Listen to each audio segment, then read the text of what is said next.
এরপরে প্রশ্ন হলো, গোপনে বিবাহ করা যাবে না, দ্বিতীয় বিবাহ বর্তমানে সমাজের অবস্থা ভালো না, ফিতনার কারণে গোপনে করা যাবে কিনা। কোনো বেচারা দ্বিতীয় বিয়ে করার দরকার হচ্ছে হয়তো, বা আবার এদিকে মায়েরও ভয় আছে, বহুত দৌড়ানি খাইতে হবে, এখন কি করবে বেচারা, দরকারি প্রশ্ন তার জন্য। ভাই, শরীয়তে গোপনে বিয়ে আসলে শরীয়ত চায় না, শরীয়তের মেজাজ না। একটা হাদিস আছে, আলিনু হাদান নিকাহ, তোমরা এই বিয়েকে প্রকাশ করো, জানাও, ঘোষণা দাও।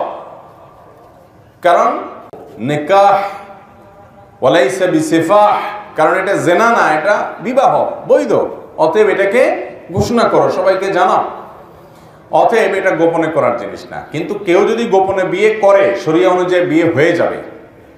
বিয়ে হওয়ার জন্য প্রকাশ্যে বিয়ে করাটা শর্ত না, কিন্তু সাধারণ অবস্থাতে বিয়ে গোপনে করার জিনিস না। বিশেষ করে অবৈধ প্রেম, বিবাহ বহির্ভূত ভালোবাসা, যুবকদের যৌবনের যে ভ্রম থাকে সেগুলোর কারণে যে সমস্ত যুবকরা করে, এগুলোতে দেখা যায় পালায়া, লুকায়া, ছুপায়া করে, ঠিক না?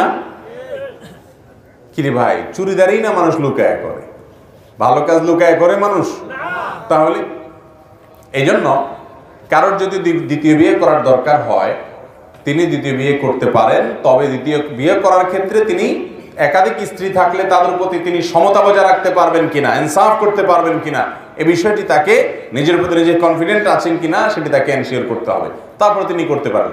যদি কোনো কারণে, ফিতনার কারণে তিনি গোপনে করেন, তারপরেও তার বিয়ে হয়ে যাবে। শরীয়ত অনুযায়ী বিয়ে হওয়ার ক্ষেত্রে এটা কোনো বাধা না।